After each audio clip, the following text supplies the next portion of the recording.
கண்ணை நம்பாதே, உன்னை ஏமாற்றும் உன்னை. ஹரிணி, சொல்லுங்க ஆண்டி. மாலா இன்னும் வீட்டுக்கு வரலம்மா. 2 பேரும் சேர்ந்து தானே போவீங்க? பயப்படாதீங்க, நான் பார்த்தா வர சொல்றேன். உங்க பொண்ணு கூட சண்டை கிண்டை போடுவீங்களா? சண்டெல்லாம் போட்டதில்ல மேடம். காலேஜ்ல இருந்து வந்த உடனே செல்ல நோண்டிட்டு இருப்பா மேடம். வீட்டு வேலை செய்ய மாட்டா, கேட்டா மூஞ்ச தூக்கி வச்சுப்பா. மற்றபடி சண்டை எதுவும் கிடையாது. உங்க பொண்ணுக்கு கூட படிக்கிற க்ளோஸ் ஃப்ரெண்ட் யாராவது இருக்காங்களா? இவ தான் மேடம், என் பொண்ணு கூட படிக்கிற ஃப்ரெண்டு.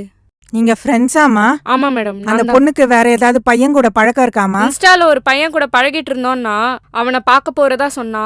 ஆனா அதை யார்கிட்டயும் சொல்ல வேணாம்னு சொன்னா மேடம். இத முன்னாடியே சொல்ல மாட்டீங்களா? ஏதாவது ஐடி நம்பர் ஏதாவது இருக்கு madam. ID Madhavan Sivasamy Insta ID. Mayiladuthurai control room.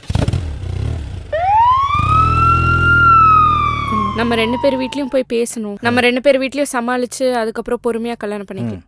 அது வரைக்கும் கொஞ்சம் பொறுமையா அமைதியா இருக்கணும். ஏய், யாரா அவங்க? யாரா அவங்க? அவங்க 4 பேர் யாரு? உன்னை நம்பி தானே வந்தேன். வெர்ரி, நாங்க எப்பவுமே அப்படிதான். எல்லாமே என் ஃப்ரெண்ட்ஸ் தான். நாங்க எது கிடைச்சாலும் ஷேர் பண்ணிப்போம். இப்போ நீ கிடைச்சிருக்க, ஷேர் பண்ண போறோம்.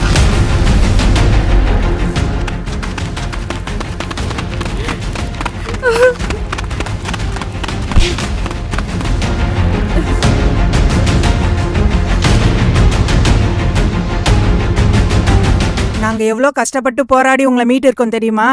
இந்த சோஷியல் மீடியால வரவங்க எல்லாம் மானே தேனே பொன்மானே அப்படிலாம் பேசுவாங்க. அதெல்லாம் நம்பி ஏமாந்துடலாமா? அப்பா அம்மா கிட்ட சொல்லிட்டு போனோம். எங்க போனாலும் அப்பா அம்மாவுக்கு உண்மையா இருக்கணும். இந்த உலகத்துல பெத்தவங்களோட வேற யாருமா இருக்கா? நீ எல்லாம் படிச்ச பொண்ணு தானே. இனிமேல் நாச்சும் புத்திசாலித்தனமா நடந்துக்குங்க. படிப்புல கவனம் செலுத்துங்கம்மா. எதுவா இருந்தாலும் வீட்டுல அம்மா அப்பா கிட்ட சொல்லுமா. சொல்றது புரிஞ்சதாமா? இது போன்ற பிரச்சனைகள் ஏற்பட்டால் பெண்களுக்கான உதவி எண் 181 அல்லது 1091 என்ற எண்ணிற்கு புகார் அளிக்கவும். நீ மட்டுமே துணை என்று நம்பி தன்னை சுமந்த உறவுகளை விட்டு உன் வாழ்க்கை துணையாக வந்தவளை நீ கண்ணுக்குள் வைத்து பார்க்க வேண்டாம். கண்ணீர் விடாமல் பார்த்தால் போதும்.